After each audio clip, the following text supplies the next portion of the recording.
Okay. All right, I'll just switch up coding. So, okay. If you just switch up more time, you might pop off. Okay.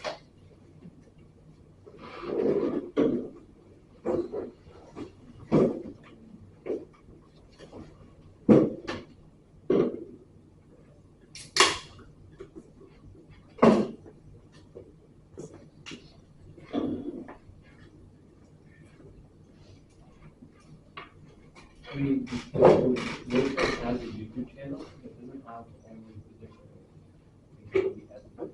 Yeah. Good evening. Good evening. We finished defining the limits and evaluating the limit. Today's derivative.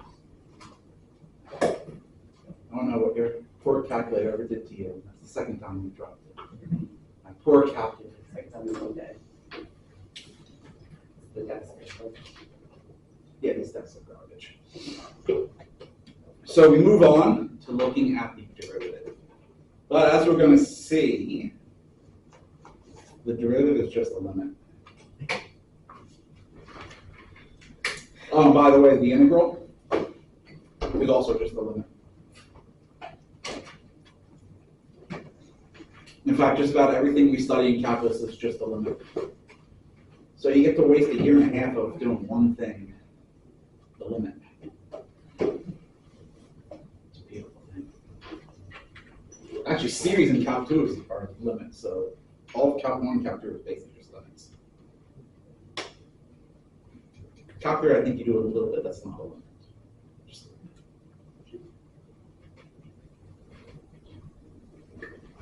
Recall this from pre-calculus. Oh yeah, I need to actually adjust. So I just never did that. That's not good.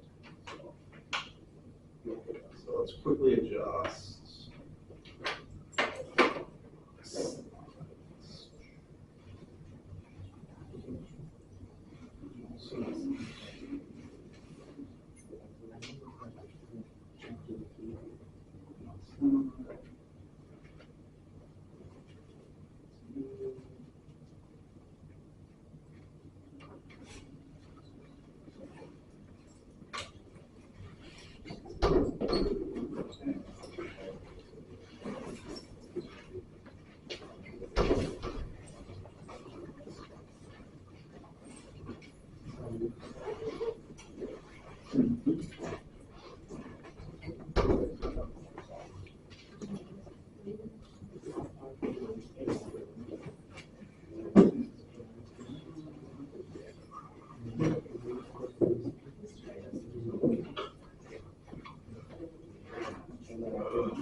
All right, from pre-calculus, difference quotient of the function f.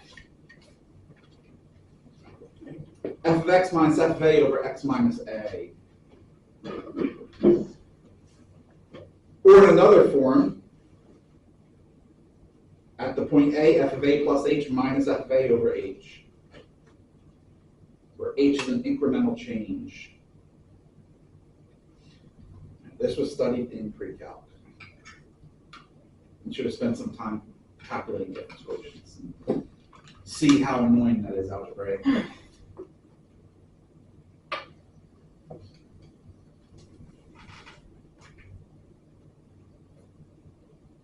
And the question is, why do we care?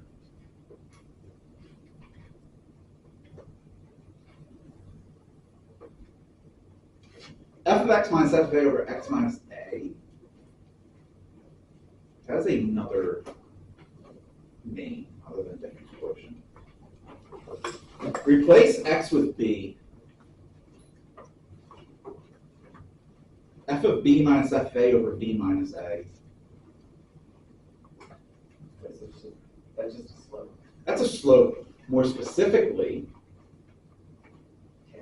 It's the slope of a line connecting f of b with f of a, and that's not a tangent line. That's a secant line. So the difference quotient is the slope of a secant line.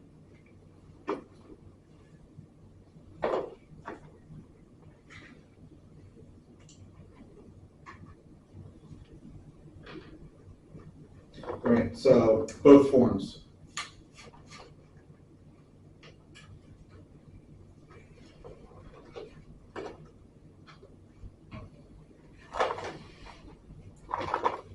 And ultimately what we want to do,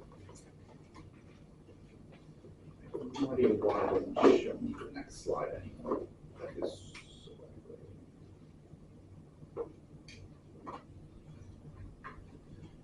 We want to bring that point x f of x closer to a f of a.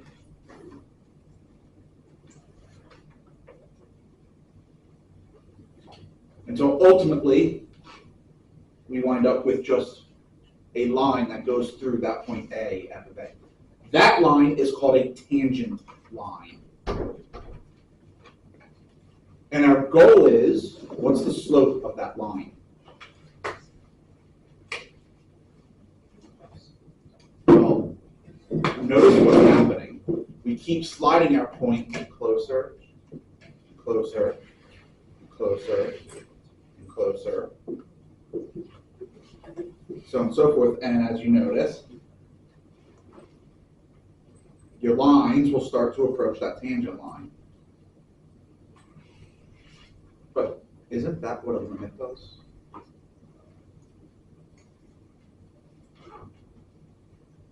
Then wouldn't the slope of our tangent line just be the slope of a secant line as x gets closer to a?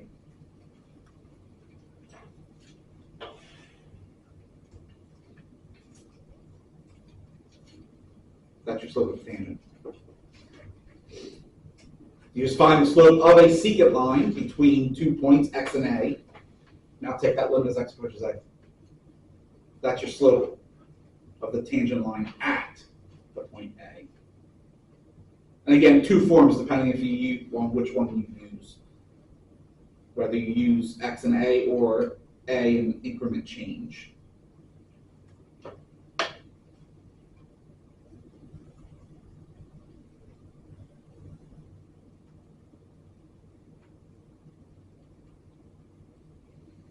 That is slope of the tangent. Or, more simply, just slope of the curve at the point.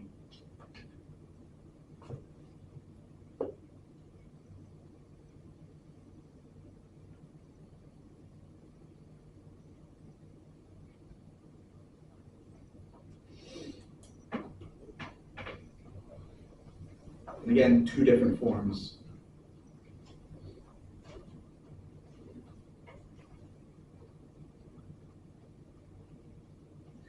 Algebraically speaking, that top form is usually easier.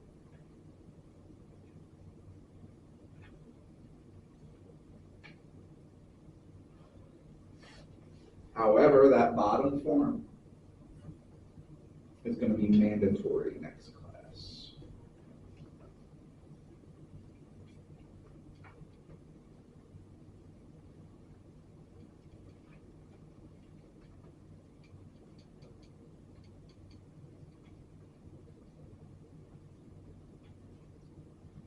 That's how we define our derivative. The derivative is the slope at the point A. Represent f prime of A, represent the derivative of f at A.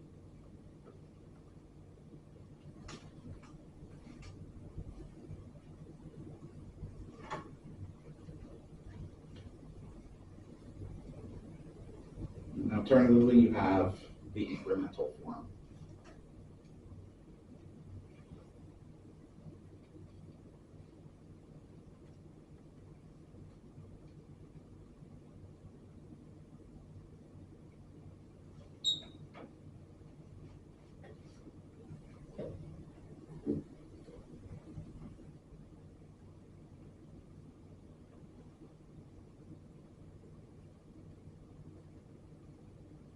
This is what a derivative is.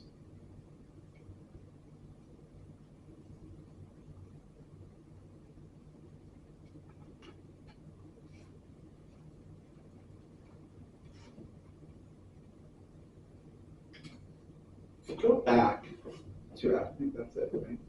No, okay. If you go back to algebra, slope of a line, what does the slope of a line tell you?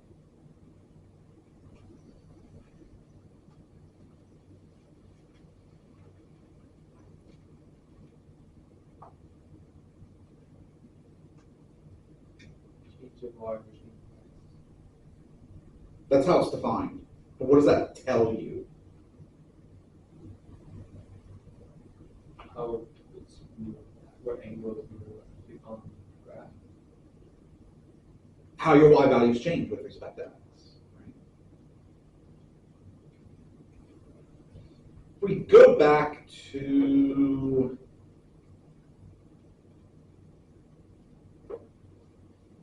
the difference quotient, that's slope of a secant line, but f of b minus fa of b minus a has another interpretation, a physical one. What is that physical interpretation?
There is one interpretation.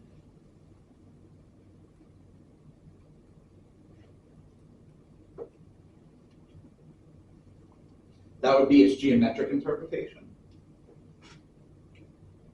But what is its physical interpretation?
It's an average rate of change.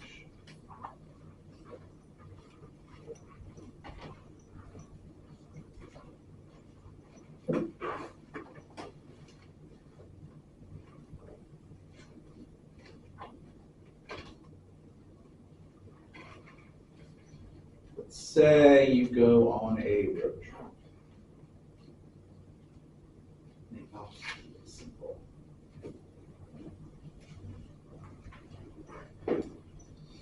$60 miles took you 2 hours. What's your average speed? 30 miles an hour. 1 hour, 26 minutes, and 38 seconds in your trip. What was your speed?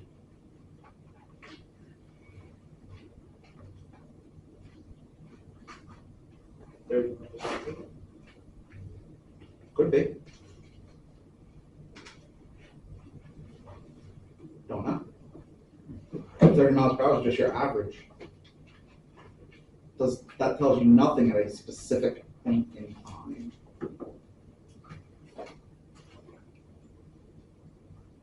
Maybe you came to a stop. You'd be at 0 at that point.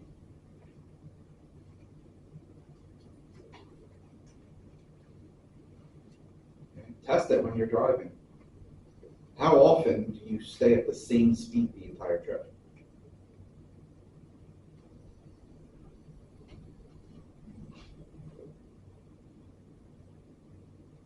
Never, right?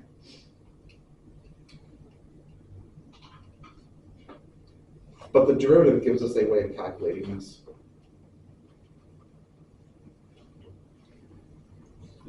Because if you just take the limit of that average rate of change, you just let x approach the time in question. Now you have an instantaneous rate of change. So when we talk about speed or velocity, we're really talking about an instantaneous velocity. We want velocity at a specific point in time that is instantaneous.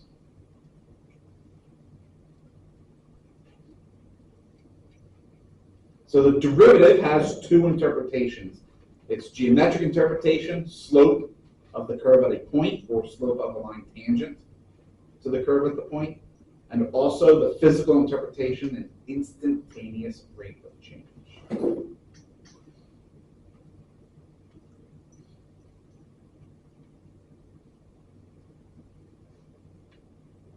And that's about all of physics.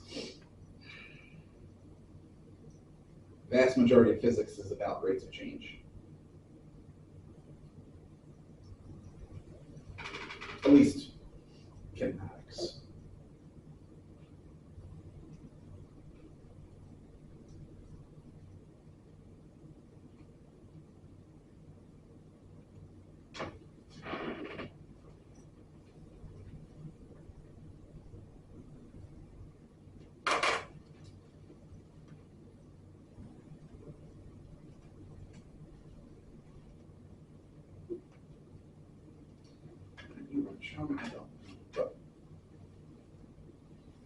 So what we're going to do is use the definition to find the derivatives. Sorry if you've taken calculus already. You don't get to use the shortcuts.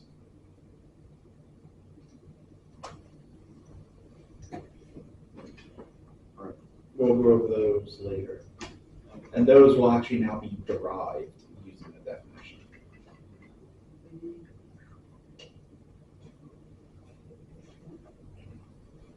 F prime of A for 1 over x. A not equal to 0. Yeah, we're not using that. You know the rules, then you should know what you get.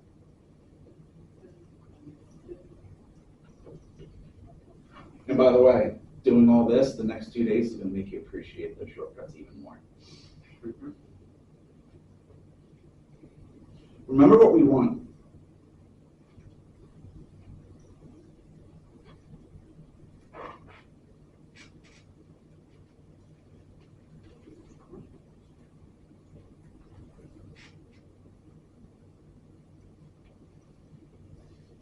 That's the definition. And if you notice, regardless of your function, if you just do direct substitution, what are you going to get?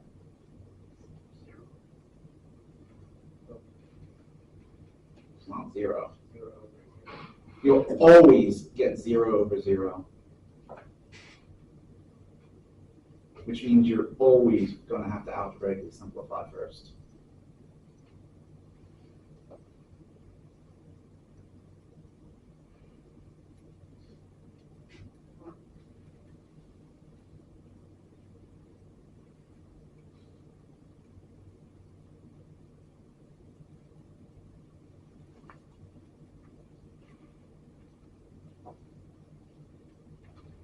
That is a compound fraction, right?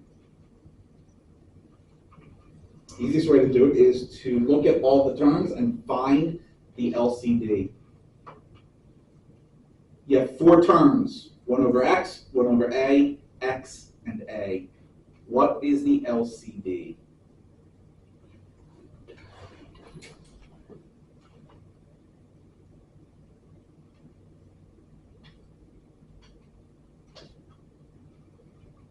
What over XA?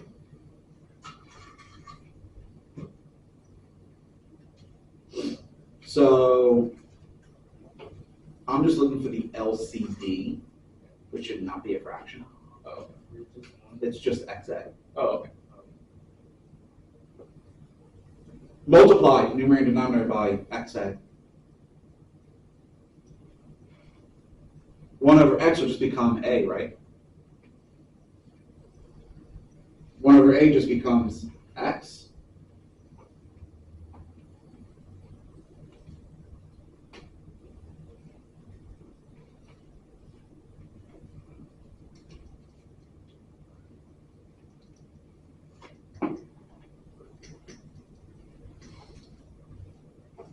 Can we cancel anything?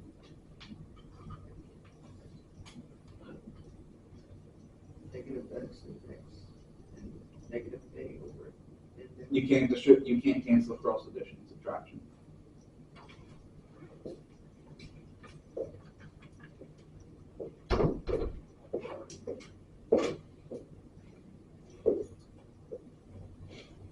If you factor out a negative 1 from the x minus a, you can cross out the a minus x's and get 1 over minus a. Right, so technically we can't, not right now, until you factor,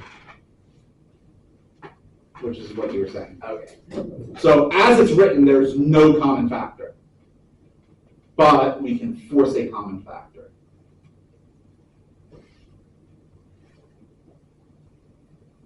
So what I'm going to do is I'm actually going to factor the negative out of the numerator and not the denominator, but it's the same result.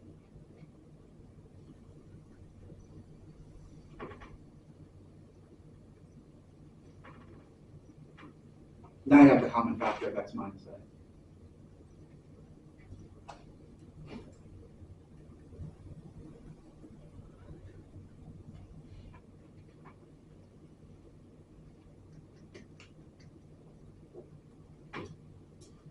Direct substitution, what do you get?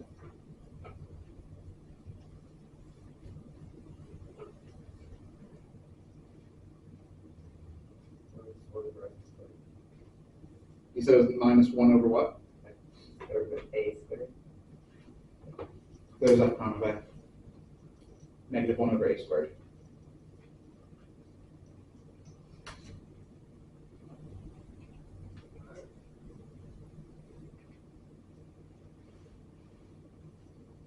How does it become a squared? Plug a in for x, right? What's a times a? I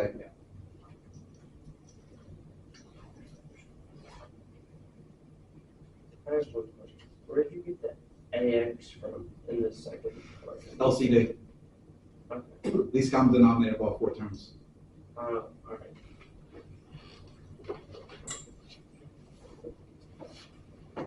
And then I just multiplied both numerator and denominator by that. Yeah, I got that. I just, yeah.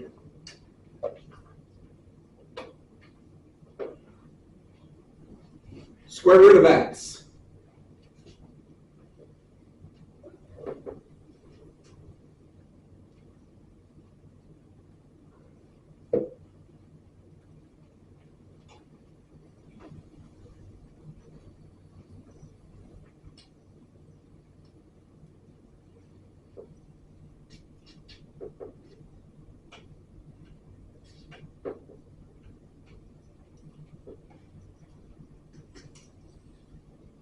So there are two ways you could proceed from here.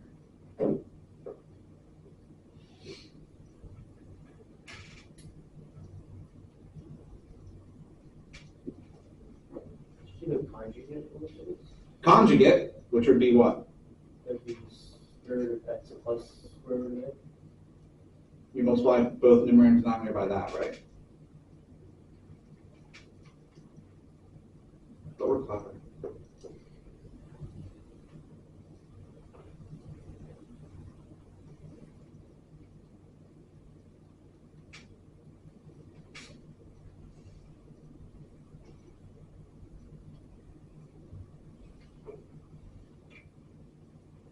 We recognize the denominator as a difference of squares.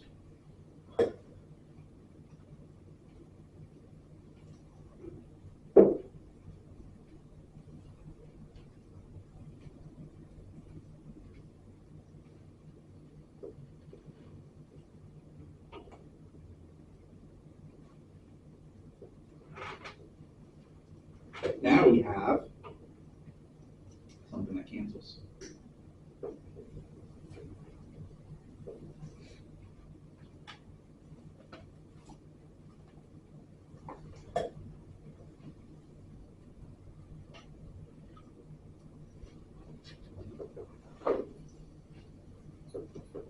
Now what's that limit? 1 over 8 plus b squared. That's what square root of 8. Wait, it's just a, right? 1 over 8? No? You did the wrong operation. Oh, You did gotcha. Yeah, multiplication. no, it's 1 over 2 square root of 8. 1 over 2 root a.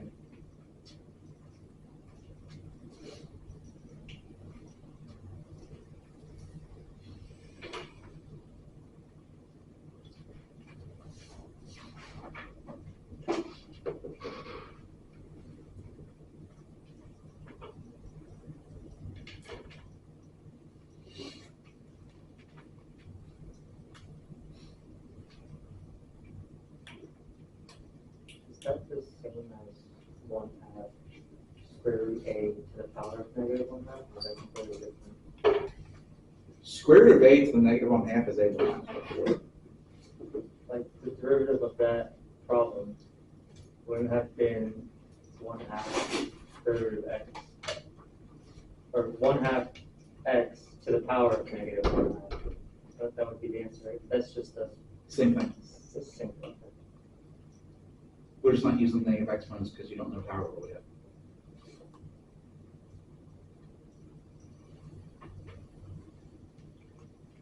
We're going to show that absolute value of x is actually not differentiable at 0, meaning there's no derivative.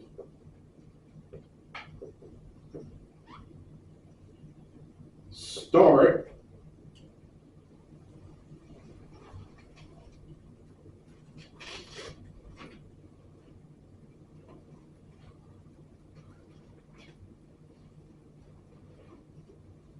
with redefining absolute value of x with its actual definition. So remember, for the derivative to exist, this limit has to exist.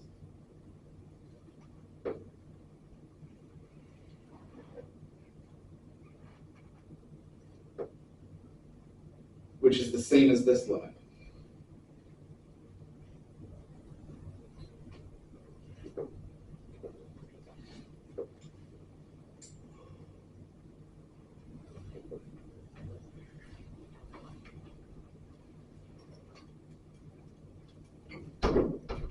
Coming from the left.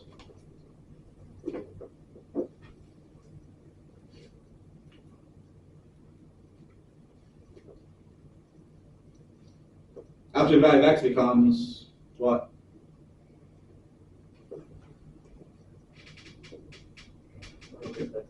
Yeah, it's negative x, right? Coming in from the left of 0.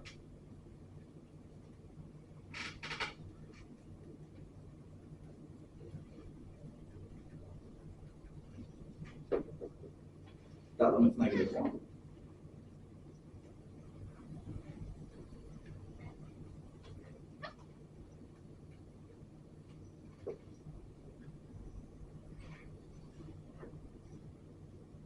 Well, now if we come in from the right,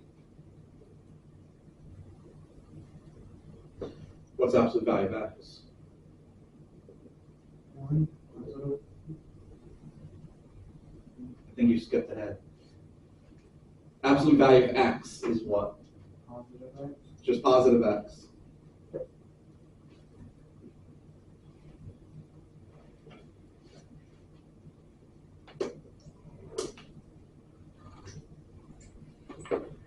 last time I checked, -1 and 1 are not the same.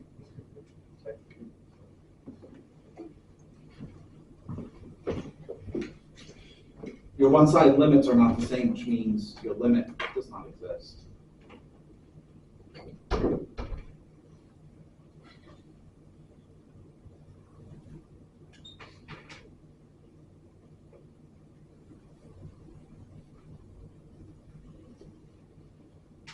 But that limit by definition is f prime of 0.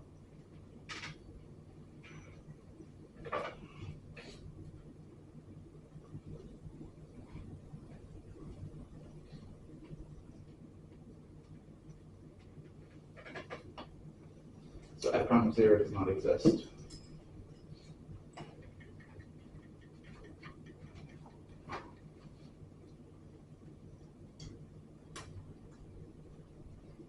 Now, what I want to actually do is kind of examine that.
So there's the absolute value of x.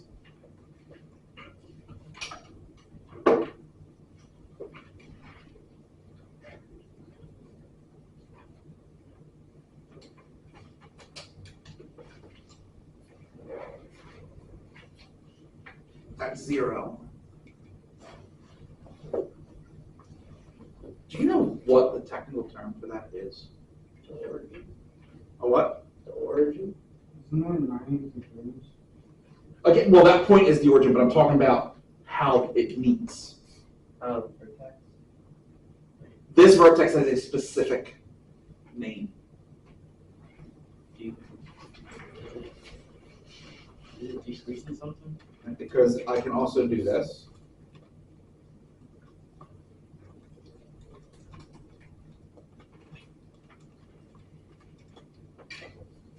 Right, and for x squared, that's definitely the vertex. But when it meets at a point like that, notice how this is curved, it's smooth. When it meets at a point like that, it has a specific name.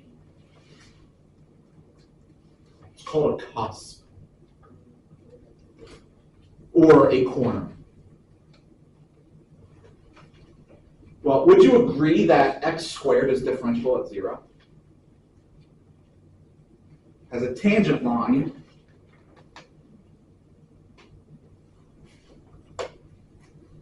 right, that's 0. Has a slope of 0, it's horizontal. At a cusp like this, the tangent line is actually vertical.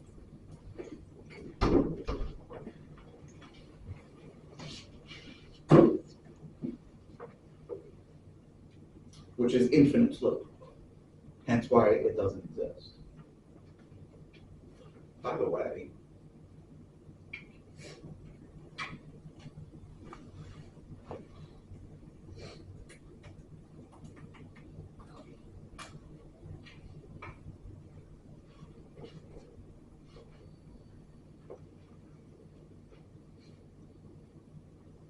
cube root of x at 0, that derivative also happens to not exist. Again, your tangent line's going to be vertical. That's not a cusp, is it? That's not a cusp.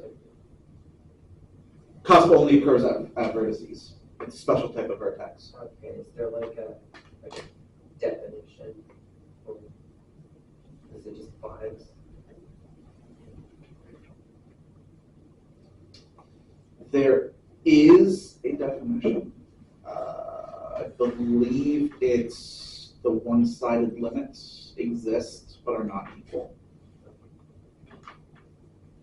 Whereas in this case, neither one-sided limit would exist. I think these one-sided limits are infinite.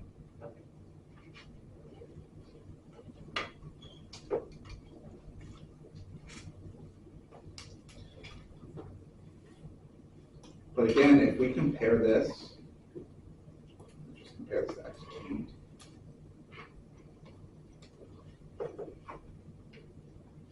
At 0, x cubed does have a derivative.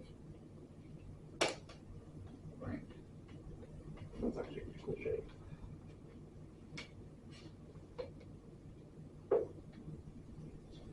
So generally speaking, if you look at the graph, if you have a cusp, there's no derivative.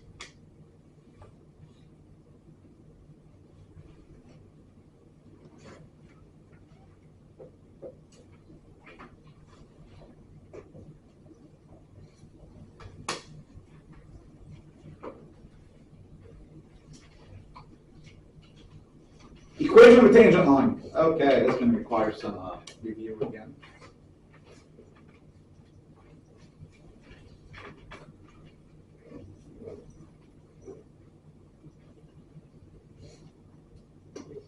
That y minus y1 equals, y equals Y equals mx plus b. oh, we're talking about that name, okay. That is the accepted form of a line. What's that called? Slope and intercept? Is that the only form? No, I was gonna check to do that one, I forgot. What's the other form? Point slope form, Which is what? isn't it y minus y1 equals m times x minus x1. That's also not the only form. Still right. You can also have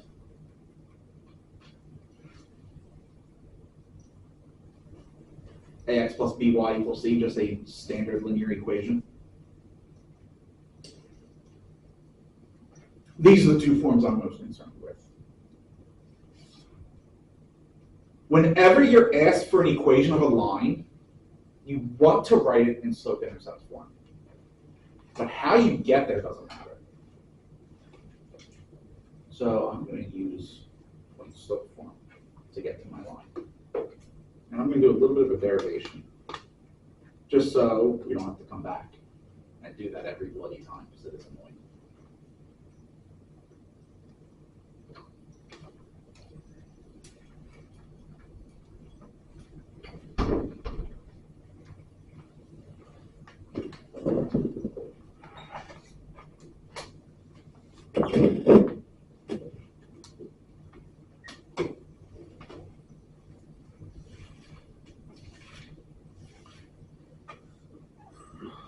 So we're going to say let y equal f of x be a differentiable function at our point x equals a.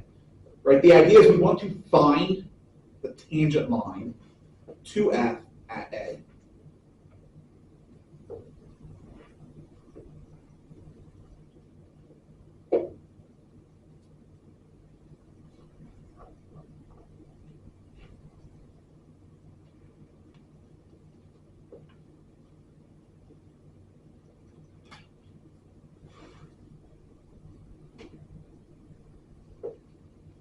What would y1 equal?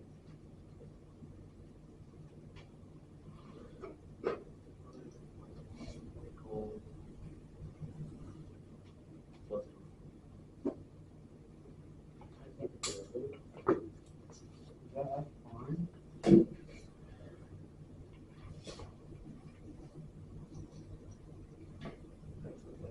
F of a.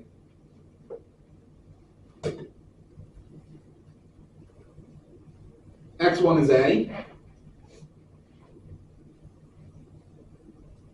And what's the slope?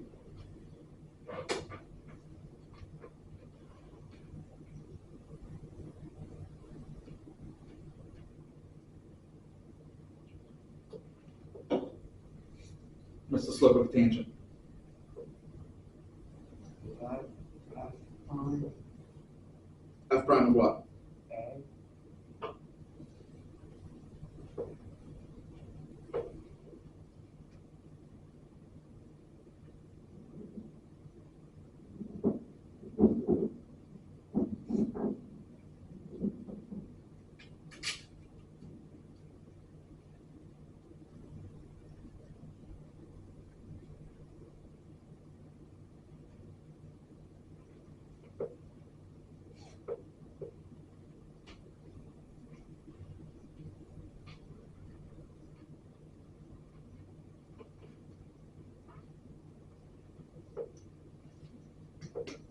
Solve for y, you get f of a plus f prime of a times x minus a.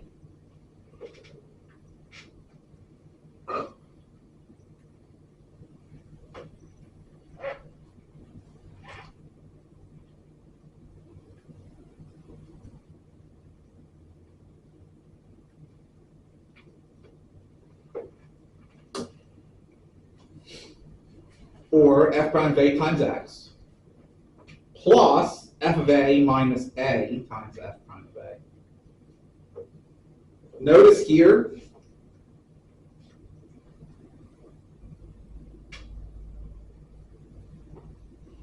that would be our mx.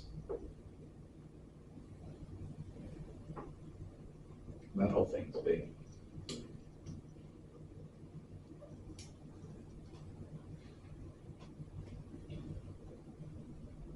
I'm going to use that so that now I don't have to use point slope form every time I want to find the equation with tangent line. I'll just find f prime of a and plug it right in. That's the whole point of doing a derivation ahead of time, so you never have to do it again.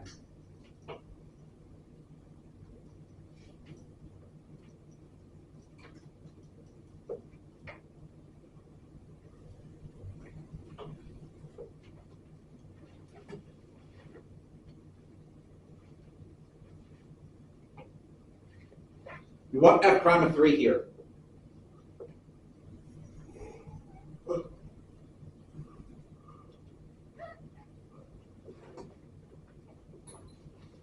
It's that limit, right? Oh, well, that limit shouldn't be too difficult.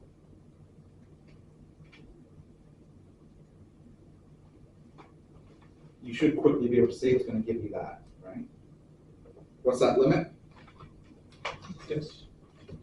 There's our slope.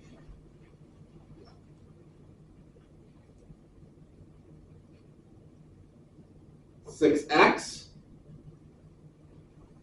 plus f of a minus a times f prime of a.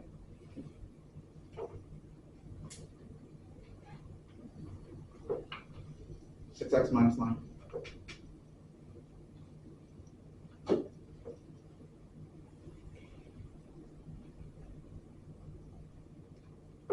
There's our tangent line.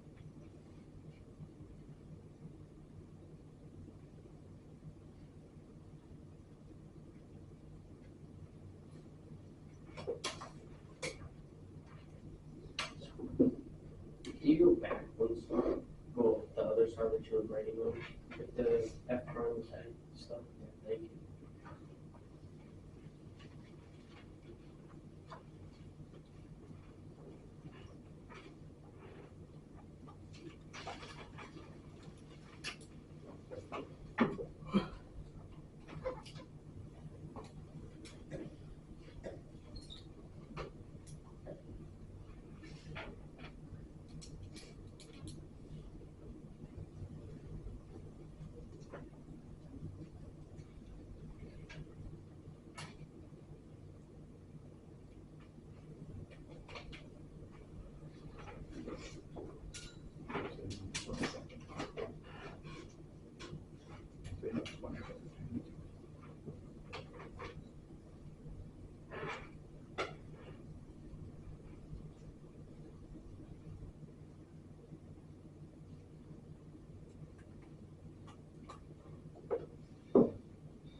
There's our function. function, right, x squared, that's our curve. Our tangent line was what, 6x minus 9?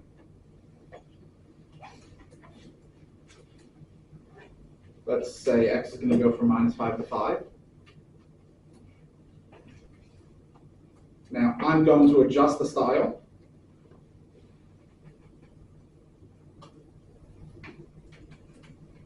I want the first curve to be black. Second curve, I want it to be something different, but stands out. I'll pick a color. Orange. Okay. A little early though for the festivities. So we got a month to go. That's okay. Speaking of which, you can actually use Mathematica to create jack-o'-lantern. You can actually plot a jack-o'-lantern on Mathematica. It's actually pretty cool.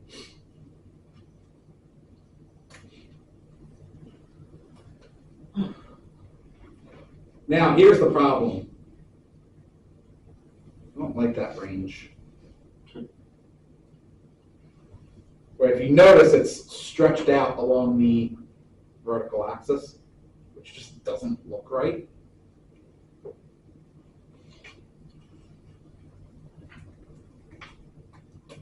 I can force plot range. Let's see how that looks. That's a bummer, that's not good enough.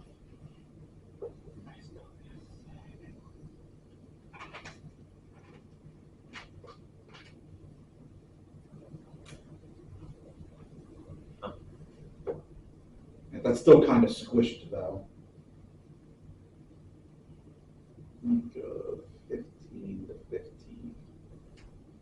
All the way around.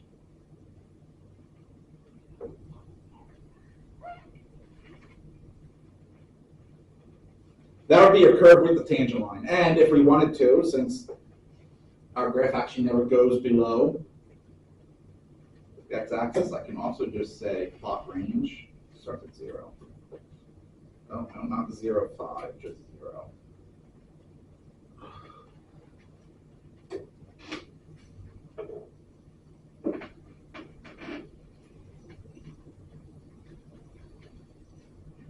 really wanted to think I'd be able to get away with this now. Good enough. If we now zoom in, right around where it's supposed to intersect at 3, 9.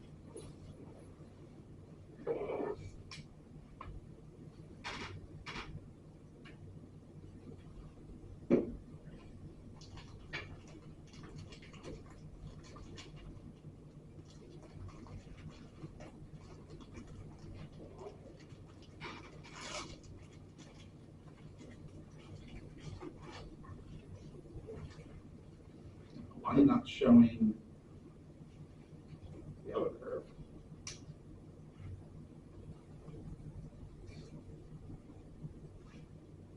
I think it was the second one.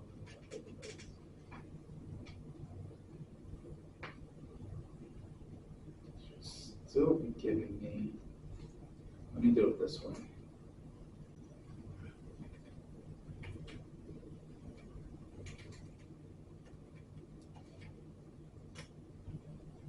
Because how zoomed in I am, it should still be showing me the other curve.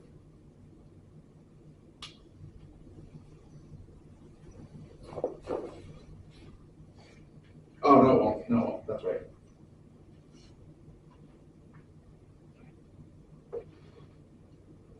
I think I have to keep my plot range the same. No, no. Well, actually, this is kind of a good point anyway. This will be important later. Notice this zoomed in. Right. Aren't the two functions basically the same? That'll be important.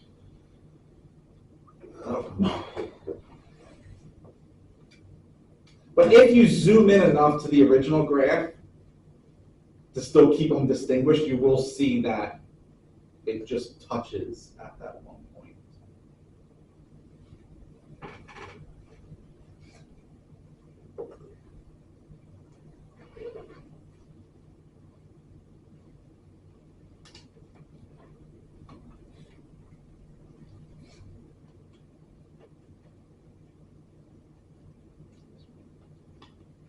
That's good, okay.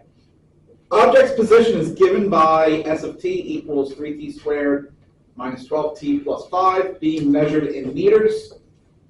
What is the object's velocity at 2 seconds?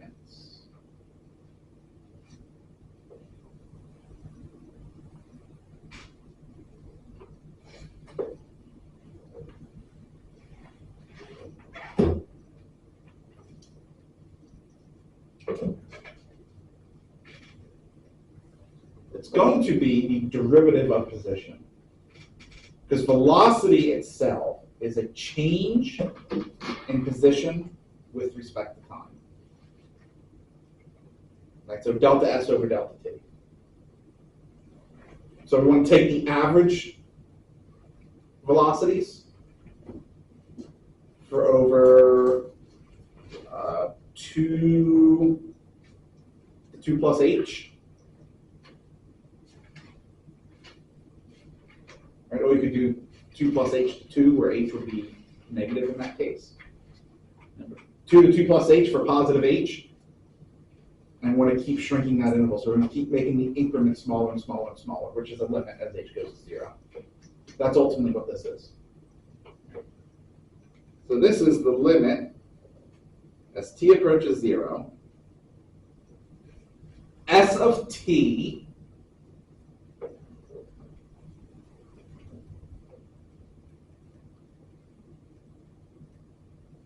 minus S of 2, 12 minus 24 is negative 12, plus 5, negative 7.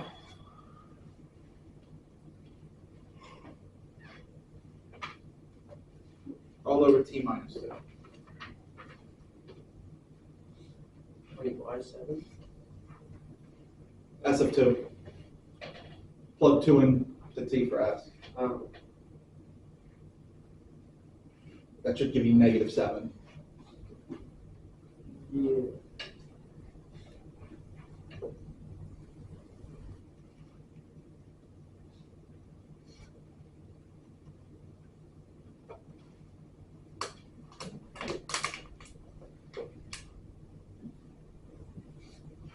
Let's make life easy. Factor out of 3.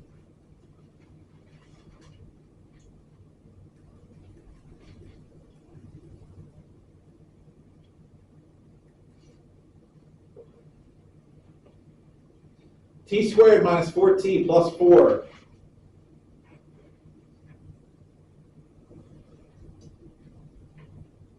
It's going to help if you can quickly recognize that as a perfect square binomial.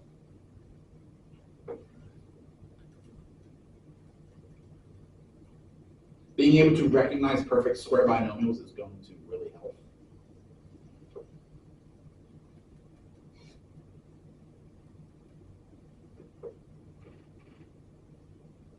Why am I doing t approaching 0? And nobody called me out on that. You're closest, so you just lost 10 points.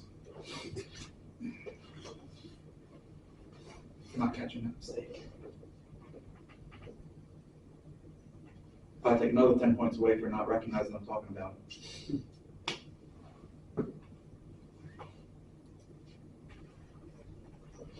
You'll be rich.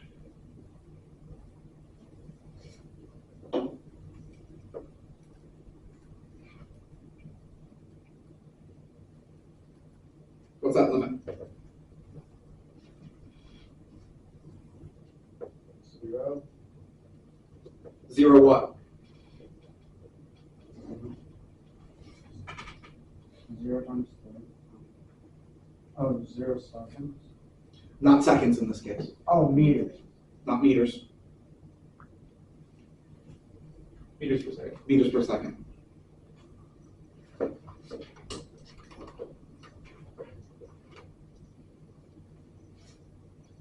At 2, the object is going 0 meters per second.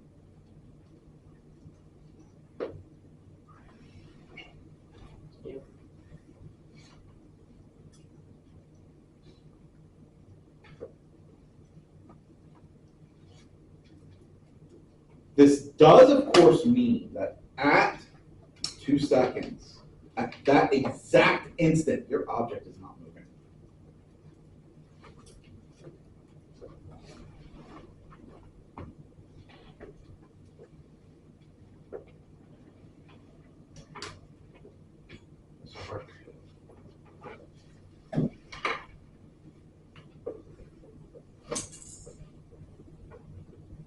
There was a specific moment where that object had stopped. At the apex. Right at the apex. Technically, I should be careful when I say that. If we're only examining one direction, one dimension.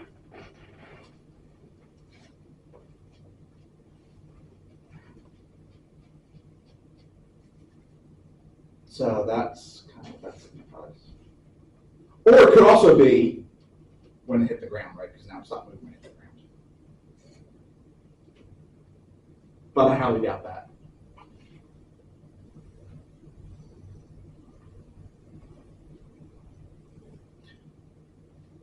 But that doesn't mean that your analysis has stopped, right? Motion hasn't completely stopped because it's still going. It's just now it's changing its direction, right? It's going from up to down. In Calc 3, you're actually examine that motion in both dimensions.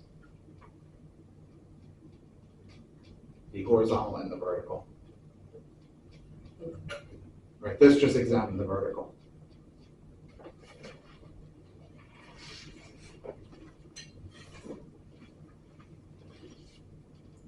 That's called projectile motion.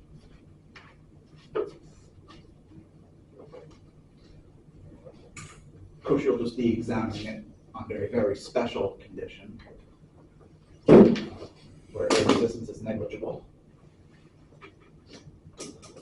Differential equations, you then actually examine it with air resistance, which makes it really fun.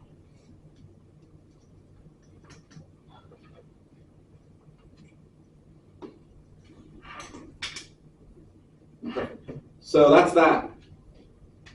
That is the definition of a derivative. What a derivative is. Questions on that?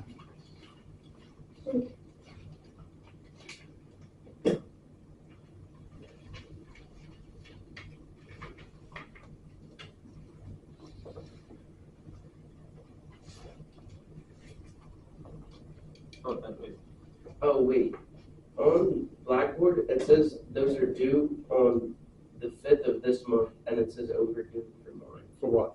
For the 3.1 homework, it says both of them, 3.1 and 3.2 are overdue. Ignore that. Somehow the due date must have turned on. Okay. I'll go back and I'll turn them off. That was true at last week, no? No, But that was started 4.1 already. 3.1. So ignore what Blackboard says. It's only what WebAssign says. Okay. So the topic, so the topic you were discussing today is basically 3.1. That's all 3.1. Defining the derivative. Because here is kind of our next point.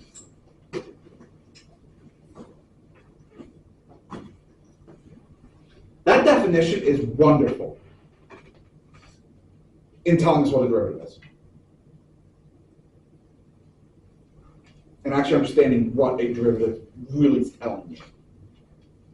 In terms of actually calculating it, well, the examples we looked at weren't really that terrible, were they? I'm going to go even with just something really simple.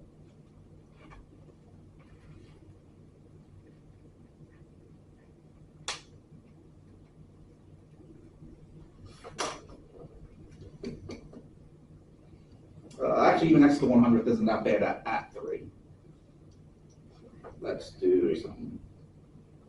So I'm going to have to do something complicated. Let's go. Tangent? The cosine of the natural log of x to the sine of x.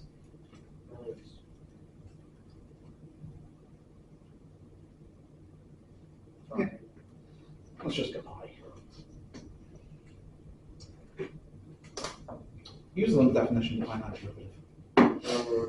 Have fun. We'll just do it no matter what. At least if I work Sure. every time.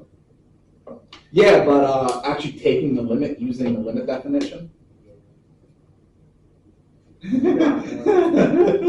No, I'll make options. It's going to be this, right? It'll be the limit as x approaches. And I'm using the simple one, which is why the x to the 100th doesn't really serve my purposes, because I can just use the simple one.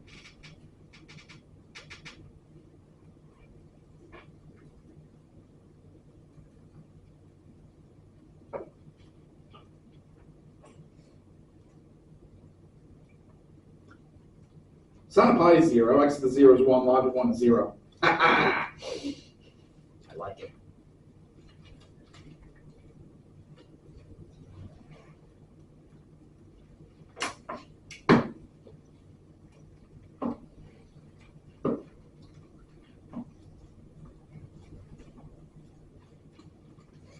Oh, I'm sorry. Would it be? It's cosine of 0, which is 1.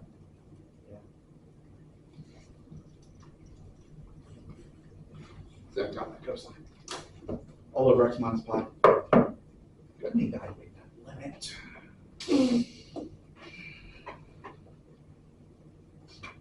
Against all the boards at least in this room. No, that's, you could do that like that. For, Board line. yeah.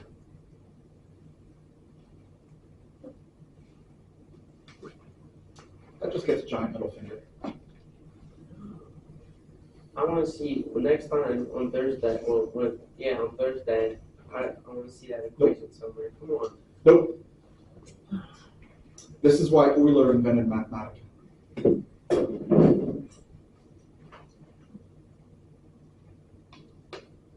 To calculate limits like that by hand. To calculate limits like that. Nope. Not really. So we kind of want to find a better way of finding derivatives, which is what tomorrow is going to start. Not tomorrow, sorry, Thursday is going to start. Thursday we're going to look at the derivative function. So finding f prime of x as a function of x. We will then use that definition to derive shortcuts. Shortcuts are Like the power rule and the constant rule and the product rule, and quotient rule, and chain rule. that's chain rule, isn't it? And what the derivative of that's just hideous. Yeah, it's like 4 of them all in one. So first you have to start with taking what x sine of x derivative is, which requires logarithmic differentiation. You want to do ln first and put it 1 over? No, you have to start from the inside. Uh, Well, I mean, you could, but you still have to take that yeah, derivative. no, that's what I'm saying. If you put the 1 over. You're still going to have to take the derivative of x sine of x. That's to be sine of x. But So I just start from the inside and work my way out. Is that 1 cosine x? Right, so that's going to require a lot. But it becomes simple. That's what we want to work towards.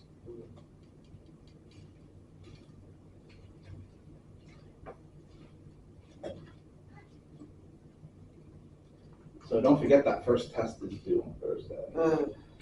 And that is not an eligible assignment for late submissions. So if it's not turned in at 3:40 on Thursday, it's a 0. And there's no retakes. That one's just on the Blackboard, right? So don't forget that one. And the reviews there too. The review should be up there.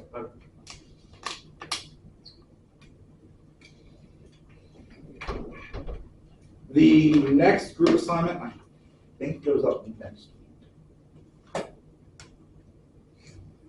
It's going to focus on the derivative of inverse functions, because I'm not covering that in class.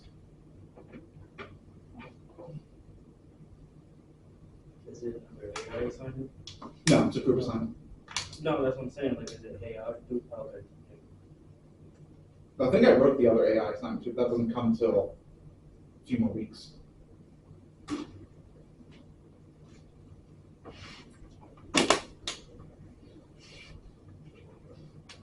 Alright, so get into your groups. Work on this worksheet, get practice with the definition.